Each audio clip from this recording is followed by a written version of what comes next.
오늘 진리를 여신 여러분 다시 한번 환영하고 축복합니다. 우리 자리에 계신 분 인사할까요? 주 이름으로 환영합니다. 시작. 주 이름으로 환영합니다. 축복합니다. 오늘 모두 축복하면서 찬양하시겠습니다. 하나님께서 당신을 통해 당신을 통해 메마른 땅에 샘물 나게 하시기를 가난한 영혼 목마른 영혼 당신을 통해 주 사랑하길 원하네. 찬양하고 축복합니다. 오늘 우리 주신 말씀 함께 보겠습니다. 이사야서 53장 4절부터 6절까지 말씀 함께 보겠습니다. 이사야서 53장 4절부터 6절까지 말씀을 함께 보겠습니다.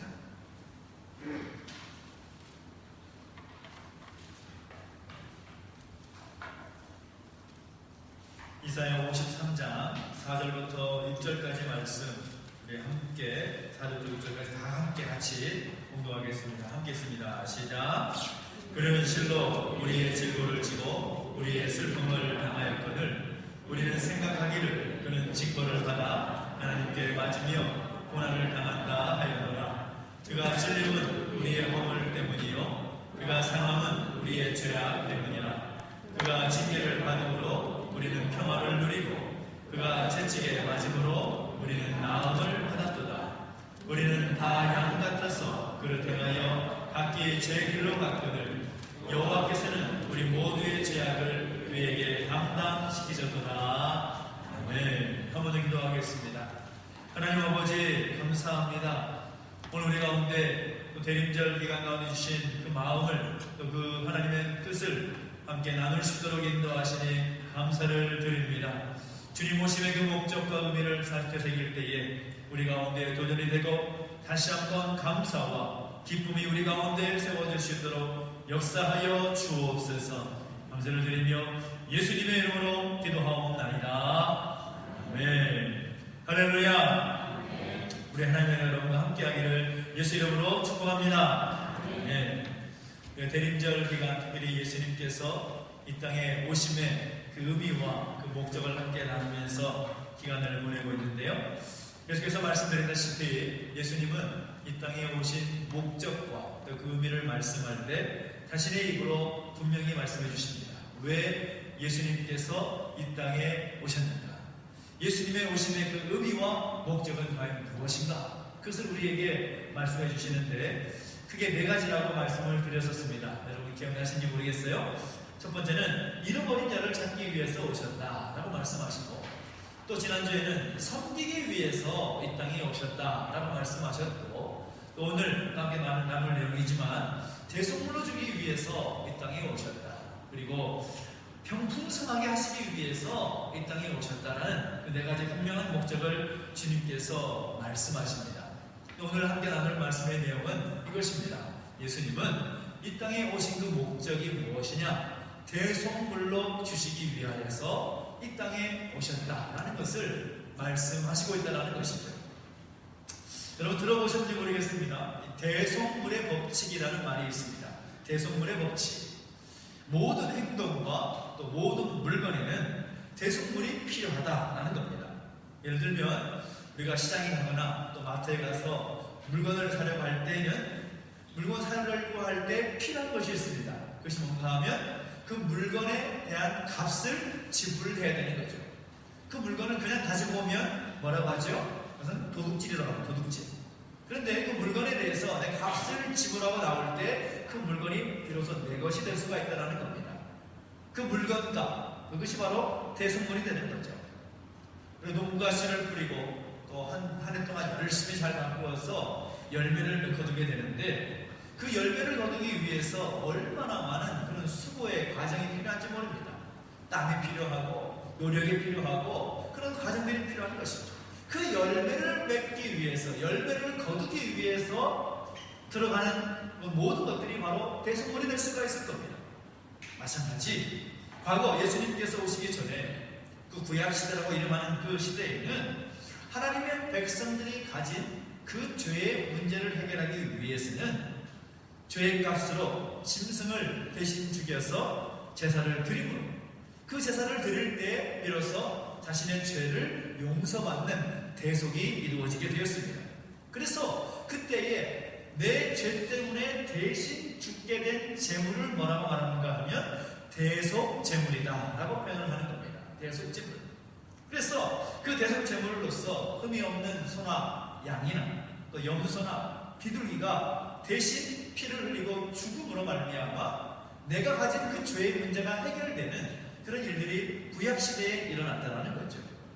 근데 놀라운 것은 예수님께서 이 땅에 오시면서 말씀하실 때 자신이 스스로 대속물로 이 땅에 오셨다. 지난주에 말씀 함께 나누었지만 마태복음 20장 28절을 보면 인자가 온 것은 섬김을 받으려 함이 아니라 도리어 섬기려 하고 자기 목숨을 많은 사람의 뭘로? 대속물로 주시기 위함이다 라고 분명히 말씀하고 있다는 거죠. 예수님의 말씀입니다. 예수님 자신 스스로가 많은 사람의 모든 사람의 대속물로서 이 땅에 오셨다라는 것이죠. 자신이 대속물이다 라는 말이 어떤 의미겠습니까?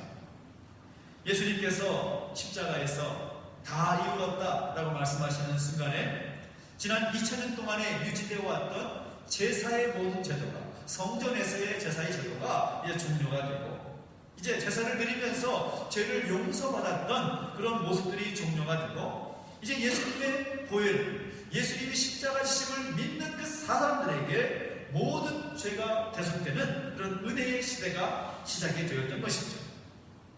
대속물의 법칙이 세상을 지배하듯이 죄로 인해서 영원히 죽을 수밖에 없었던 우리를 살리시고 우리에게 영원한 생명을 주시기 위해서 예수님께서 스스로 대속물이 되어 주셨다는 겁니다.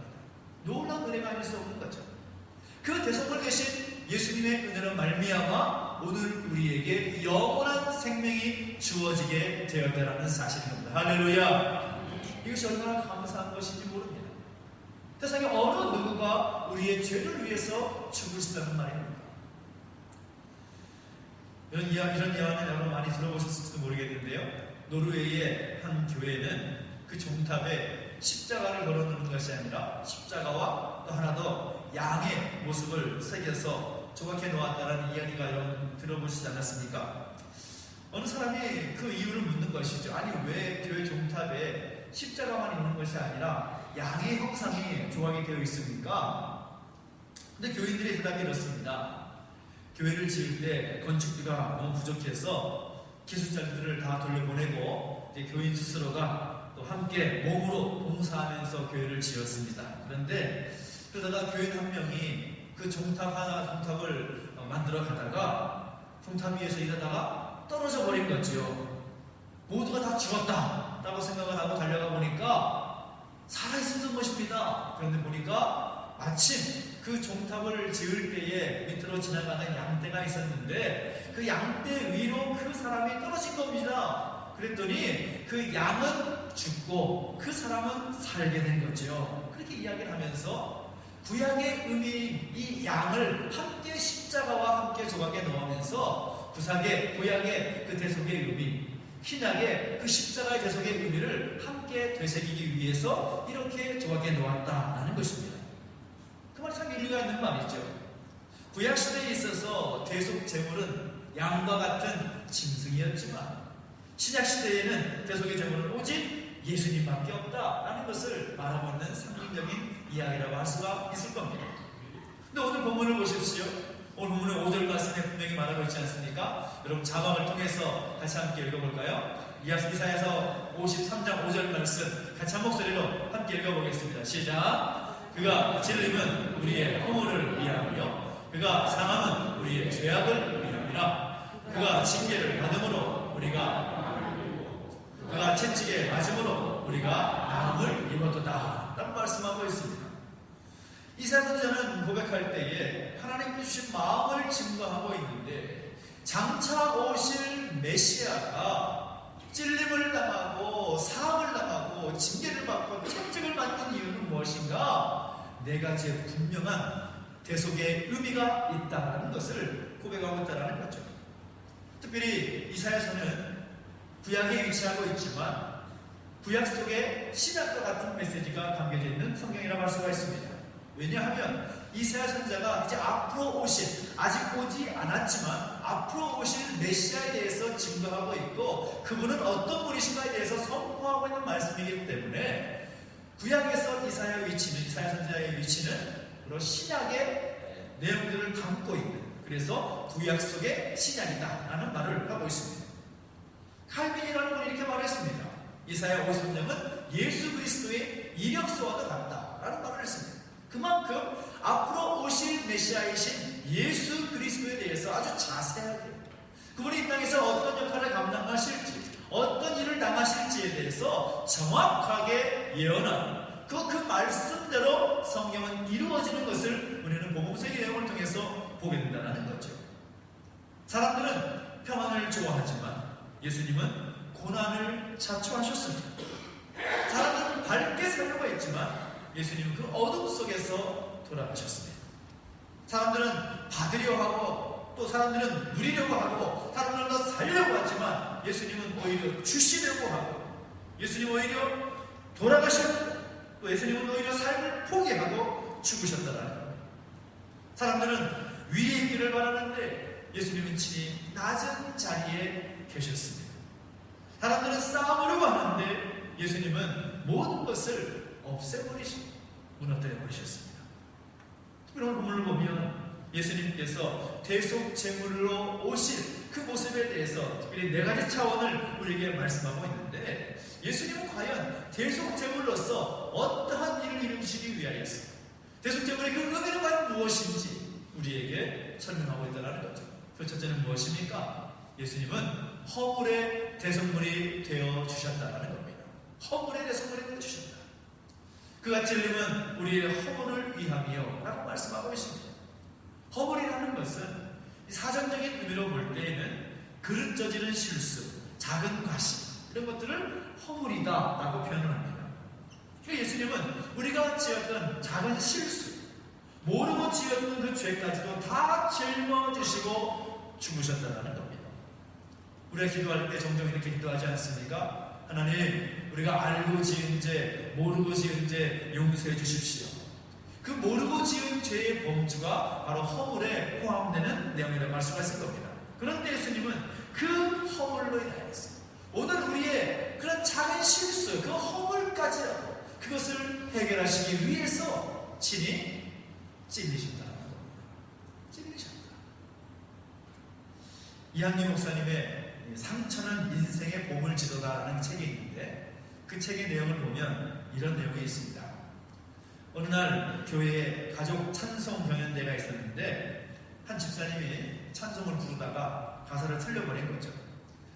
아주 열심히 잘 부르는데 가사가 틀려버리니까 교인들이 깔깔대면서 웃고 또 웃으니까 집사님 노래 부르다가 찬송 부르다가 얼굴이 콩나물처럼 빨개져가지고 고개를 들지 못하는 겁니다. 이어서 목사님 가정이 찬송을 부르는데 목사님도 가사를 틀려버리는 거예요. 그랬더니 교인들이 또다시 또 깔깔대고 웃고 옆에 같이 부르던 사모님과 자네들은 아니 목사님 왜 그 가사도 틀리냐고 하면서 핀잔을 준 얼굴 목사님 딱 째려보고 있고 막 이러는 거죠. 그랬더니 그런 일이 있고 난 후에 목사님이 돌아가셨고 또 장례를 마치고 나서 장로들이 목사님 화제를 정리하다가 목사님 유품을 정리하는데 일기장을 발견한 거죠. 근데 그 일기장에 이렇게 기록이 되어 있는 겁니다. 가족 찬송 경연대가 있었다. 김 집사가 찬송을 부르다가 틀려가지고 교인들이 다 웃었는데 김 집사가 너무 무안해하는 거다. 분위기가 좀 이상해져서 다음 차례로 우리 가족이 찬송을 부를 때 내가 일부러 틀려줬다. 교인들이 다시 깔깔 웃으면서 웃었다. 그때 슬쩍 김 집사를 보니까 아, 목사님도 가사를 틀릴 수가 있구나 생각하고 안도하는 것 같았다. 오늘도 작은 일로 한 영혼을 위로해 줄 수 있어서 참 기쁜 하루였다 라는 그런 일기를 보게 된 겁니다. 여러분, 아름다운 일은 무엇일까요?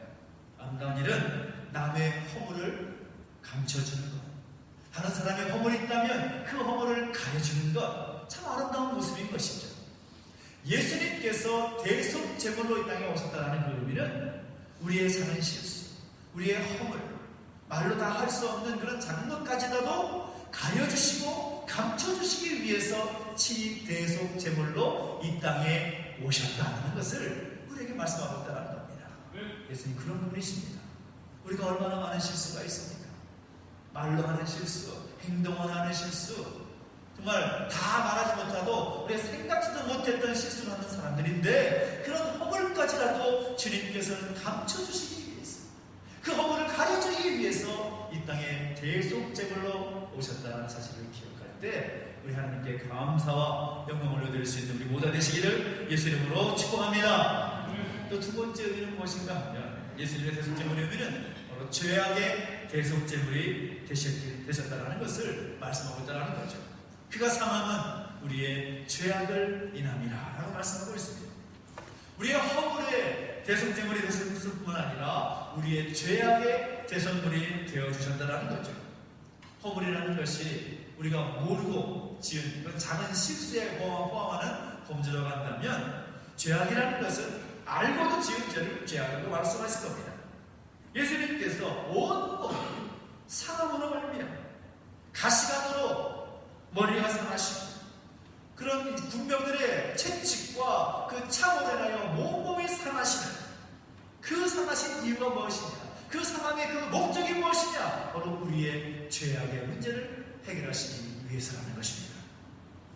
유명한 이야기가 있는데요, 영국의 청교도 혁명이 일어났을 때에 이 탁월한 재능을 가졌고 또 경건한 칼빈주의 신앙으로 맞섰던 이 크로멜 장군이라는 분이 있었습니다. 아마 세계사를 공부하신 분들은 아마 이름을 한 번쯤 다 들어보셨을 겁니다.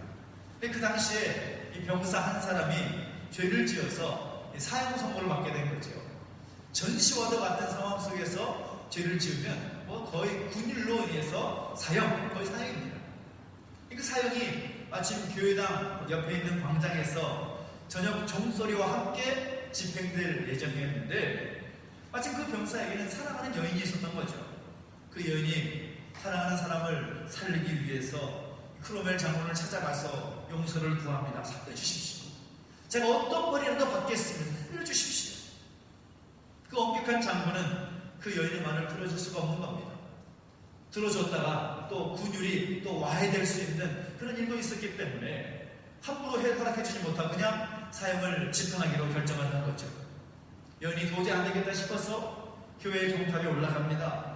교회 종탑에 있는 종치기에게 오늘 밤에는 제발 좀 종을 치지 말아달라고 부탁을 합니다. 그런데 안타깝게도 그 종치는 사람이 귀가 먹은 거죠. 청각장애인인 겁니다. 들을 수가 없는 겁니다. 무슨 말을 하는지 모르는 거예요. 계속해서 그 사람은 때가 되면 종을 칠 수밖에 없는 상황이 될 수밖에 없는 겁니다. 그런데 저녁이 되었고 종 칠 때가 되었는데 아무리 기다려도 종소리가 들리지 않는 겁니다.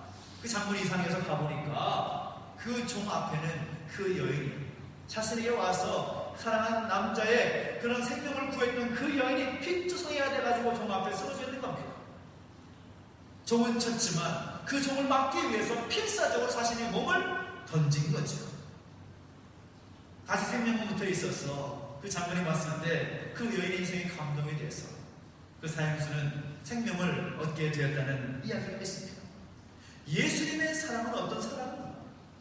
예수님 우리를 사랑하신다고 말씀하는데 그 사랑은 어떤 사랑인가? 바로 사랑하는 남자를 위해서, 사랑하는 사람을 위해서 희생했던 그 여인처럼 오늘 우리를 사랑하십니다. 우리를 사랑하셨기 때문에 자신의 생명을, 그 귀한 보혈을 우리를 사랑하심으로 내어주신 그 주님의 사랑이 바로 주님의 사랑이라는 사실인 것입니다. 예수님께서 우리를 사랑하시기 때문에 우리의 모든 죄값을 자신의 생명으로 지불하셨다는 겁니다.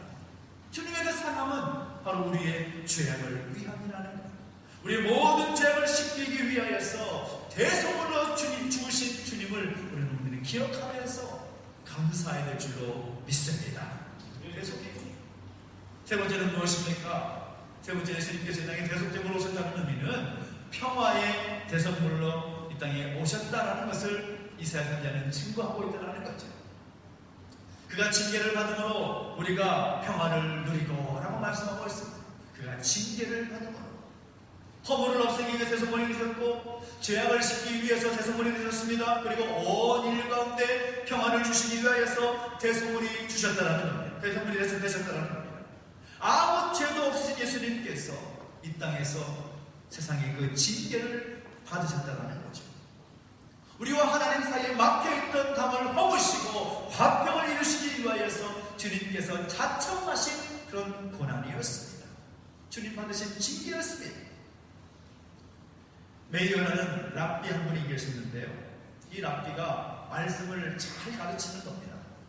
그가 강론할 때에는 수많은 사람들이 그 랍비의 말씀을 강론하는 것을 듣기 위해서 모여들었습니다. 결국 평소에 그분의 말씀 강론하는 것을 좋아하던 한 여인이 있었는데, 금요일 밤까지 정말 말씀 듣기 위해서 항상 회당을 찾았고 랍비의 그 이야기를 듣고자 그 앞에서 말씀을 잘 들었다라는 거죠. 근데 유대인들은 이 금요일 밤이 되면 의뢰하는 행동이 있습니다. 뭔가 하면 다음날 토요일이 안식일이니까 안식일에 함께 나눌 그 음식을 만드는 것이 아주 중요한 일과였어요. 그런데 금요일에도 그 여인이 집에 들어오지 않는 거예요. 이유를 보니까 그 랍비가 말씀을 너무 길게 설명하다 보니까 그 여인은 너무 늦게 들어온 게 되는 겁니다. 너무 늦게 들어오니까 남편이 화를 내는 거죠. 아니 당신은 말이야, 내일이 안식일인데 음식 장만하지 않고 도대체 어디 가서 쏟아지고 나오는 거야? 화를 내니까 여인이 뭐라고 답했겠습니까? 랍비님의 말씀을 듣고 왔다고. 남편이 더 화가 나가지고 소리 지르면서 이렇게 얘기하는 겁니다. 그 랍비의 얼굴에 침 뱉고 들어오기 전에는 절대로 집에 못 들어와. 쫓아버렸어. 집에서 쫓겨난 그 아내가 할 수 없이 친구 집에 머물면서 기약 없는 남편과의 그런 별거 생활을 하기 시작하는 거죠. 근데 그 소문이 그 랍비에게도 들어간 겁니다. 그러면서 자기 설교가 너무 길어가지고, 말씀을 강론하는 거 너무 길어가지고 그 여인이 늦게 집에 들어가는 바람에 그런 어려움, 또 그 가정 가운데 그런 불화가 있게 되었구나, 몹시 후회가 되는 거죠. 그래서 그 여인을 불러서 조용히 이야기합니다. 내가 눈이 좀 아프다. 내가 눈이 아픈데 다른 사람이 나에게 좀 침을 내가 좀 이겨주면 나을 것 같다. 그렇게 말을 하니까 그 여인이 할 수 없이 그 랍비의 눈에다가 침을 뱉는 거죠. 그 모습을 옆에서 보고 있던 랍비의 제자들이 말을 합니다. 선생님, 덕망 높으신 선생님이 어째서 여자가 그 선생님 얼굴에 침 뱉도록 허락하십니까? 라고 말했더니 그 랍비가 이렇게 이야기하더라는 겁니다. 그 가정의 평화를 위해서는 그보다 더한 일이라도 할 수 있네 라고 말을 했다는 거죠. 예수님 바로 그러셨습니다. 하나님과 우리와의 막힌 땅을 허무시고 하나님과의 그 화평의 관계를 이루시기 위하여서, 이 땅 가운데 평화를 이루시기 위하여서 주님은 징계를 받으신 것입니다. 감당하지 않으셔도 될 그 징계, 예수님께서 왜 징계를 당하셔야 되는 겁니까? 죄 없으신 그분이. 그런데 친히 그 징계를 받으심으로 우리 가운데 평화를 이루시고 하나님과의 그 화평을 이루어 주셨다는 사실인 것이죠. 그 사실이 얼마나 우리에게 감사하지. 여러분, 이것은 단순히 말씀을 듣고 그랬구나라고 해서는 안 되는 것입니다. 예수님께서 오늘 저와 여러분과 하나님과의 관계를 회복하시기 위하여서, 그 화평의 관계를 이루시기 위하여서, 이 땅에 평화를 이루시기 위하여서 친히 대속물이 되어 주셨다는 사실입니다. 할렐루야. 이것이 우리에게 얼마나 감사한 것입니다. 마지막 네 번째 믿음은 무엇입니까? 예수님은 모든 질병의 대속물이 되어 주셨다는 겁니다. 그가 채찍의 맞음으로 우리가 나음을 입었도다 라고 말씀하고 있습니다. 우리의 영육간의 질병을 고치시기 위해서 주님은 친히 대속물이 되어 주셨다는 겁니다. 영육간의 질병. 기록에 의하면 예수님은 그 십자가산에서 고통을 당하실 때에 약 3시간 동안 채찍에 맞으셨다고 합니다. 3분이 아닙니다. 30분이 아닙니다. 3시간 동안 채찍을 맞으셨다는 거죠. 그리고 십자가에서는 9시간 동안 피를 흘리셨다고 말을 하고 있습니다. 여러분, 3시간 동안 채찍 맞아본 적 있으세요? 9시간 동안 피를 흘려보신 적 있으십니까? 그 모든 것이 왜 필요한 것입니까? 그것은 우리의 영과 육의 치유를 위해서, 그 나음을 위해서 주님께서 친히 감당하셨던 그런 채찍 맞으시겠다라는 것이죠. 결과적으로 볼 때 3시간 동안 채찍을 맞고 9시간 동안 피를 흘리면 온몸이 나만 하겠습니까? 머리끝에서 발끝까지 나만 할 곳이 없는 거죠. 그런 고난을 주님께서는 친히 자초하신 것입니다. 세상에 어느 누구가 살고 싶지 않겠습니까? 이런 이야기를 했잖아요. 저 사람이 자동차 사고로 죽었습니다. 천국으로 가는 길에 똑같은 질문을 받았습니다. 장례식 할 때 친구들이 뭐라고 말해주면 좋겠습니까? 라고 질문했더니 한 사람은 친구들은 훌륭한 사람이었다라고 말해줬으면 좋겠다. 또 한 사람은 정말 아까운 사람이 죽었다라고 말해주면 좋겠다. 마지막 사람이 말하는데 정말 기가 막힙니다. 나는 장례식에서 이런 말 듣기 원합니다. 움직인다! 이런 말 듣고 싶다라는. 그만큼 살고 싶은 사람들의 마음 아닐까요? 그런데 우리 주님께서 보이신 모습을 보면 끝까지 살려고 하지 않습니다. 그 고난의 자리를 피하려고 하시지도 않습니다. 그저 묵묵히 그 십자가의 고난을 감내하신다는 거죠. 주님은 그러셨습니다. 덴마크의 윌리엄 월리라는 안과 전문의가 있습니다. 눈병을 고치는 데는 따라올 사람이 없을 정도로 세계적으로 아주 유명한 최고 안과 전문의였습니다. 그분이 구세군 창설가인 윌리엄 부스의 아내인 캐서린 부스, 빈민 구제에 평생을 바쳤던 이 캐서린 부스의 전기를 입고서 감격을 하고 의사생활 잘하다가 갑자기 복음 전도를 위해서 헌신할 것을 결심합니다. 이제 나는 선교사가 되겠습니다. 그렇게 말하니까 가만히 있질 않죠. 주변의 사람들이 얼마나 놀랬고 또 그것을 말렸겠습니까? 지금까지 당신이 세계 최고의 안과 의사로서 쌓아놓은 명성이 다 어디 가겠느냐고. 지금까지 명성은 아무것도 아니라고. 이제부터가 내가 해야 될 일을 내가 하겠노라고. 그렇게 말하는 거예요. 그 원리라는 의사의 말에 모두가 충격을 받고 자꾸 만류하는 거죠. 근데 아무도 그의 결심을 꺾을 수가 없었습니다. 그래서 실력 있는 의사에서 이제 무명의 신학도가 된 것입니다. 신학을 공부하면 할수록 그의 결심은 확고해졌고 가장 올바른 길을 찾았다라는 그 기쁨이 그의 마음 가운데 생기게 됩니다. 그는 돈도 버리고 명예도 포기하고 부귀영화도 다 포기했습니다. 세상에서 좋다고 하는 모든 것 다 내려놓았습니다. 선교사가 돼서 이제 나는 예수님의 십자가만을 전하겠다라고 결심을 하고 신학교에 들어가서 공부를 하고 졸업 후에 신학부에 가서 선교부에 가서 선교사로 파송해달라고 요청을 합니다. 선교부에서 말합니다. 당신은 어디로 가고 싶습니까? 라고 물었더니 아주 용감하게 세계에서 가장 힘든 곳으로 보내주십시오. 선교부가 발칵 뒤집혔습니다. 세상에 가고 싶은 곳이 뭐 있어서 말을 하는 경우는 있지만 가장 힘든 곳으로 보내달라는 말은 처음 들었기 때문에 고민이 되는 거죠. 선교부에서 고민을 하고 또 논의한 다음에 결론을 내렸습니다. 그의 뜻대로 합시다. 말씀이 그는 덴마크라는 곳에서 인도네시아의 자바섬에 보내졌습니다. 당시 그곳은 눈병 환자가 너무나 많았던 곳으로서 인구의 5분의 1이 다 눈병 때문에 고생하는 곳이었습니다. 그가 한 손에는 복음을 들고 한 손에는 자기 전문적인 의료 지식을 가지고 그곳에서 복음을 전하며 그들의 눈병을 치료해 주었습니다. 치료해 주니까 원주민들이 나음을 입게 되는 거죠. 나음을 입으면서 그가 전하는 복음을 받아들이게 되는 거죠. 그 땅에 회복이 일어나기 시작하는 겁니다. 원주민들이 생각할 때에 이렇게 힘든 데 와가지고 그가 일하는 것을 보니 1년이면 그냥 가겠구나 라고 생각을 했지만 그는 그곳에서 자그마치 30년을 헌신합니다. 30년. 수많은 영혼들이 그에게 복음을 듣고 치료를 받으면서 하나님의 사랑을 변화되었고 하나님의 사랑을 느끼게 됐고 예수님의 사랑을 고백하며 나아가는 놀라운 변화가 있게 되었습니다.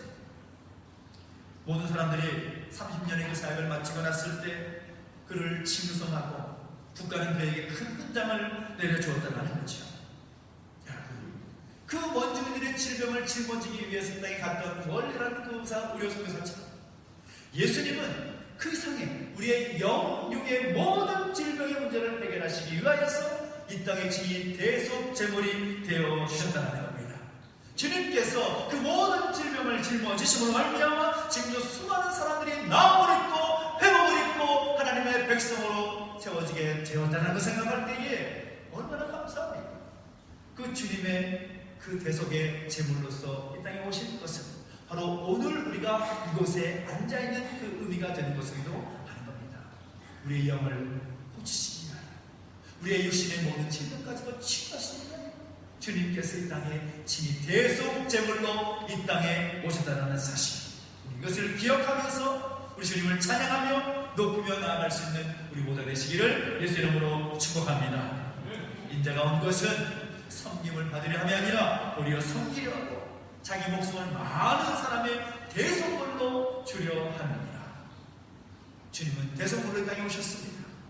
허물의 대속물로, 죄악의 대속물로, 그리고 우리의 평화의 대속물로, 그리고 우리 질병의 대속물로 이 땅에 오셨습니다. 오늘 말씀 다시 한번 읽어볼까요? 시작. 그가 찔림은 우리의 허물을 위하며 그가 상함은 우리의 죄악을 위함이라. 그가 징계를 받음으로 우리가 평화를 누리고 그가 채찍에 맞음으로 우리가 나음을 입었도다. 여러분, 이 고백이 이사야 선지자의 고백만이 아니라 바로 오늘 우리의 고백이 되고, 그 고백으로 말미암아 다시 한번 다시 이 땅에 오실 주님을 기대하면서 주님 오심에 감사하며 나아가는, 경배하며 나아가는 이 대림절기가 되시기를 예수님의 이름으로 축복합니다. 기도하겠습니다. 우리가 기도하실 때 말씀을 기억하면서 하나님, 우리 가운데 대속제물로 이 땅에 예수님 보내주신 우리 나이어서 감사를 드리신 분입니다. 하나님, 대속물로 주시기 위하여 오신 주님을 생각합니다. 다시 한번 우리의 허물을 대속하기 위해서, 우리의 죄악을 대속하시기 위하여서 평화의 대속물로, 모든 질병의 대속물로 오신 주님을 기억하며 감사의 고백을 주님께 올려드리십시오. 하나님 감사합니다. 하나님 참 감사합니다. 그 은혜로 말미암아 기쁨을 살게 하시고 감사하며 경배하며 나아가는 우리의 믿음, 우리의 삶이 되게 해주시라고 결단하면서 기도하며 나가시겠습니다. 함께 기도하겠습니다. 하나님 아버지, 주님을 찬양하며 다시 한번 우리 가운데 하나님 은혜와 사랑에 감사를 드립니다. 우리의 허물을 대속하시기 위하여 때우신 주님을 기억합니다. 우리의 모든 죄악을 용서하시기 위하여 때우신 주님을 기억합니다. 하나님 아버지, 하나님께 화평을 이루고 우리 땅 가운데 평안을 이루시고 주신 예수님을 기억합니다. 우리 모든 영혼간의 질병을 치료하시기 위하여 때우신 주님을 기억합니다. 하나님 그 은혜를 생각하며 날마다 감사하며 살게 하시고, 하나님 그 감사와 감격 가운데 주 앞에 영광 돌리며 살아갈 수 있는 우리의 삶이 될 수 있도록 인도하여 주시옵소서. 하나님 아버지, 우리 가운데 동행해 주시고 우리 가운데 말씀하시는 분들을 기억하며 감사와 경배와 찬양을 좀 올려드릴 수 있도록 인도하시고 함께하여 주옵소서. 오 하나님, 주님을 찬양하며 우리 가운데 장하시고 인도하실 때 그 놀라운 은혜를 우리 가운데 부어주시고 하나님 고백할 수 있는 우리 모습을 해주시옵소서. 하나님 아버지, 은혜를 감사를 드립니다. 대속제물로 주시기 위하여 새 땅에 오신 그 주님을 생각하며 날마다 우리 삶 가운데 감사의 고백이, 찬양의 고백이 흘러넘치기를 소망합니다.